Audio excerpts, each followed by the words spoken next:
What's going on, guys, and welcome to another video. Before we jump into it, I want to tell you about today's sponsor, which is Lexol Leather Care Products. As you guys have already probably seen in other videos, I've used their two-step process, their cleaner and their conditioner on the interior of my E39 M5, which you will be able to see in just a second here. But what's nice about this stuff is it's really self-explanatory. The cleaner, super easy to use. Just use it on a damp microfiber, work it into your seats, and then buff off any dirt that it loosens. And the conditioner, all you need to do is get a low pile microfiber, work it into the seats, let it sit for a little bit, and then buff off any excess that's remaining. What I like is that it's not gonna give it a weird glossy or wet finish or anything like that. It's a nice OEM satin finish, like a matte finish like you would get from the factory, which is really nice. I'm not really a huge fan of the greasy, slimy looking interior, so that is a plus as well. So go check out Lexol, go check out the Good Guys car event, which I will be attending this weekend in Columbus on July 12th and 13th. So I will be at the Lexol booth. Come say hi, and thank you guys for watching. Let's get started. All right, what's going on, guys? Good afternoon, good evening, good morning, whatever it happens to be where you are at right now. I hope you are doing well. Today's video is going to be dedicated to the transformation of my 2003 E39 M5. So today I'm going to be Brandon in the car, and Brandon in the car is going to work with Brandon at home. So thank you for that lovely introduction, Brandon in the car.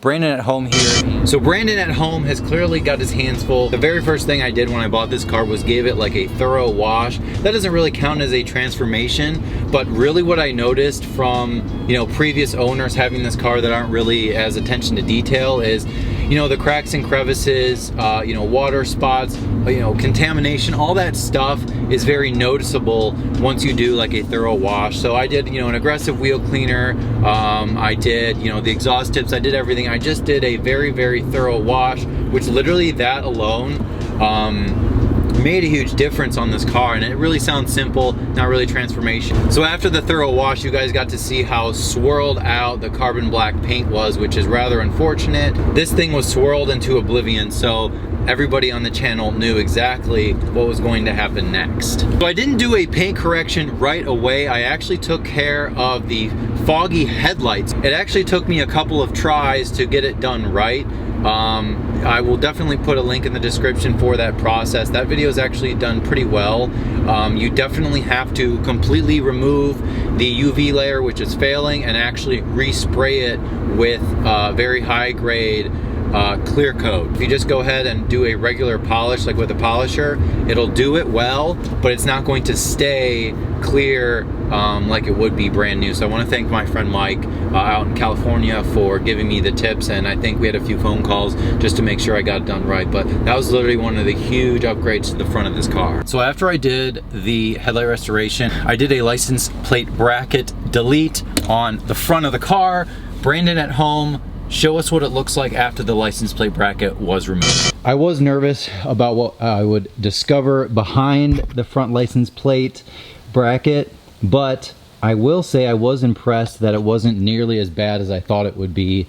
If you do look close, there is a hole here, and there is a hole here, and there's also a nasty scratch right here, and I'm not sure what the scratch could be from, but I did do, when I did the full paint correction, which I'll get into in a little bit here, it took out a lot of the nastiness and scratches and stuff like that from dirt being behind this thing. So that actually turned out really good. I was going to put caps on here, but I think it's a lot less noticeable if you just leave it as is. So guys, give me a suggestion if you have one. Ideally, I would like to get a new bumper because I still do have this disgusting smashed up part of the bumper, but that's just something that's going to come in time for this car.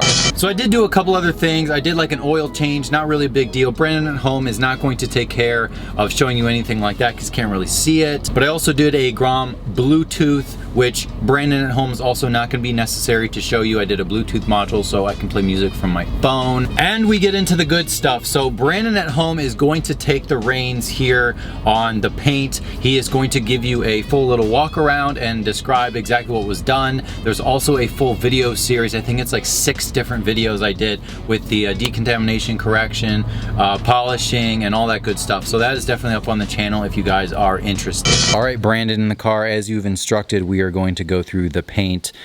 Just kind of a general overview. As I mentioned, this car is dirty. It's at least dirty for my standards. I've been driving it for a week, and it's black, so of course it looks very dirty to me. The paint was literally atrocious.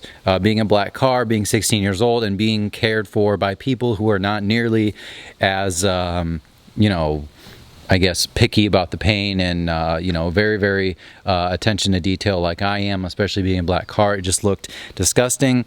I did a full decontamination. I did and it's all in this video series. I will put some clips up for you guys. Strip wash as best as you can do, and I also did you know, iron out, and I did a clay bar. It definitely needed to be clayed really badly. And in the meantime, I'm going to kind of give you a little walk around as I narrate. We did a full 2-step paint correction. My buddy Sammy, actually, who was out of town, we did it back when I lived in Ohio. He came in town, and one of the things that he ended up doing while he was in town was helping me, huge help on doing a 2-step paint correction. So we did, we actually had to use the Rupus blue wool pads because this paint was in really bad shape, and it's pretty hard. Like, this paint was not correcting that easily, so we needed a more aggressive pad. And then we finished with Sonak's Perfect Finish with a yellow pad for the polishing step, which made a huge difference. And then lastly, we did a protection. I wanted to do a coating, but I've done so many coatings, and I figured being a daily driver, it was turning into a daily driver at that point. I didn't want to do a coating in case I had to fix an area, correct an area. I knew I had to do paint chips down the road, so I didn't want to put a coating over that and worry maybe that would be an issue, maybe not. But anyways, we did Polish Angel Master Sealant with the Rapid Wax, and so far it's holding up really well. All right, Brandon at home, thank you. So I'm going to take it away with explaining that the plastics on this car really needed some remedy. I used Solution Finish, and I also used Geon Trim, which is a trim coating for plastics and rubber. I'll have Brandon at home give you a quick little snapshot of exactly what that looks like. I took care of that with Solution Finish, if Brandon in the car did not already mention that. Solution Finish with Geon Trim, and it definitely came out really good. There was no real pieces of trim that I needed to replace, thankfully. You know, it's nice and black. I could maybe go over it once more, but a future project will be replacing this because, you know, obviously it's cracking, it's just old. So I'm going to actually pass the ball back to you, and we're gonna talk about the front grills on this car, which I've actually received a lot of hate for. So the elephant in the room, or the biggest criticism I've received of the changes I've made to this car, is these beautiful F10 M5 style grills. This car comes with chrome, you know, regular E39 grills, and it's the only chrome that's on the car besides like the exhaust tips or whatever. And the wheels are not fully chrome. They're like I think they're called shadow chrome or something like that. So they're not like flat out like chrome. The grills, however, are chrome, and I just really don't like chrome. So I wanted to do something different. I wanted to make the front look a little more upscale, newer. I really do like them. However, I probably will change. You guys are probably very excited to hear me say I will get rid of these and get the ones that have the chrome surrounds and then the black slits. I think those are the 540 ones, but I could be wrong. I might just pick up a set. Comment below if you guys have a recommendation. I might just do like an eBay or Amazon, because it's just a plastic grill, and I mean, if it breaks, I'll just get a new one. So I might do that just to kind of make it look a little more OEM, but I just want to change up the look. So that's the deal. Relax about the grills. I like them for now, but they will probably inevitably be changed. All right, so we're gonna let Brandon at home take this one away. It is regarding the LED fogs and the LED halos. Okay guys, so off to talking about the LED fog lights and the halos. I will put a link in the description of this video, as well as include the video of me installing both of these upgraded items in my mind. The halos are now, I think, 6000K, and the fogs are LEDs. They are a little bright. Obviously, we're looking at them during the day, and unfortunately, I do not have any night shots for you guys, but they really are nice. They blend perfectly with the color of the halos, as well as when the headlights are on. They're all very, very similar, the whitish, bluish color. It's not like a stupid blue tint that doesn't work at nighttime. So they are really bright, which is kind of silly on fog lights, but for now I like them. I might go to just a regular white halogen bulb, but for now I like the matte. And I think the front of this car looks really upgraded with those things changed. All right, so I'm going to handle this one. The spark plugs and ignition coils, really pretty straightforward, but it was an upgrade, sort of more of a maintenance thing, but I did want to include that. It's not really transformation visually, but still important to do on a car that has 130,000 miles on it. Exhaust tips video, I will try to insert a clip of the before and after. I use steel wool. Okay, so Brandon at home is going to tell us about the rock chip repair. This thing is littered with a ton of rock chips, and they really looked even worse on camera, so I had to take care of it. Brandon at home, take it away. Okay, Brandon in the car. Brandon at home is going to tell you about how there are a lot of bugs on the front of this car right now, but there are not rock chips that are nearly as noticeable as there was before, especially on video. So I'm gonna give you a couple close-ups. You will have to take into consideration that the car is dirty, and I'm sorry for that, but it wasn't happening to get this car clean. It's just been raining too much. So doing the rock chip repair was really good. I used that Lowell Cornell detailing pen thing. It's like a little artistic pen you can put paint in and fill in the rock chips. The goal of the rock chip thing is to fill them in, not paint over them, because then it just is more noticeable because the paint is sticking up above whatever the layer of the current paint is. So you definitely want to fill them in, don't paint them over. Came out a lot better. I'm going to do 2 rounds of this. I did 1 round, I'm going to do another round. I know a lot of you guys go, oh, just get a new front bumper. Well, easier said than done, especially for the wallet. So for now, we're going to make it nice.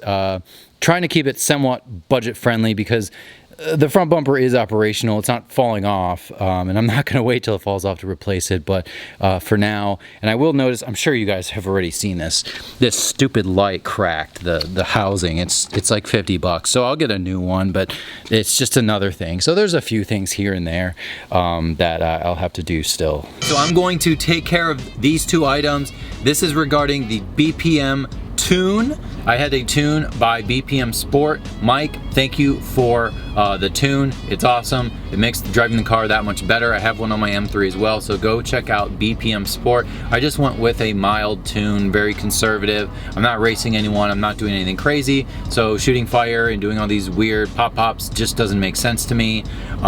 Regarding the coating, I used the Carly coating for BMWs. You have a dongle. I coated out a couple things here and there. The seatbelt chime, and what else did I code? I did the windshield wipers are different. I extended the time between intermittents and just like random things like that that I wanted to code out, and also for the fog lights and the halo, since they are LEDs, so now I don't get any error messages or anything, that kind of thing. So the coating for the car is definitely a nice little tweak that you can do to make your car a little bit more special. So I'm going to have Brandon at home walk through the clutch, flywheel, rear main seal, short shift kit, and also the different shifter, that whole thing. I'm gonna have him take it away just because it'll be easier to give you a quick little walk. All right, off to the inside. And I'm going to talk about really quick about the clutch, flywheel, and rear main seal, as well as the shifter. Let's talk about the shifter since you can see it. Normally this has a nasty 6-foot tall wooden shifter from BMW, and I'm sorry, I just hate it. It's the worst. So I wanted to do the E39 M5 style shifter, as you can see there. So I actually retrofitted that myself. Check out the video. Super easy to do yourself. Just buy the shifter and put it on the stock bracket. So pretty self-explanatory. I also did an E60 short shift kit. So I paired the short shift kit with the E39 M5 style shifter, and it's really good. I'm gonna get in here.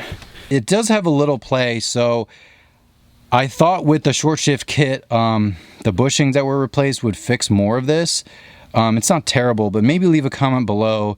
If it's not too difficult, I might work with one of my buddies to get this from wiggling. It just doesn't seem as tight as it should. So obviously it's much shorter. Reverse. neutral, first, second, third, fourth, fifth, sixth, and maybe on camera it looks like I'm like jerking it, but it's really not that bad. It's just pretty short.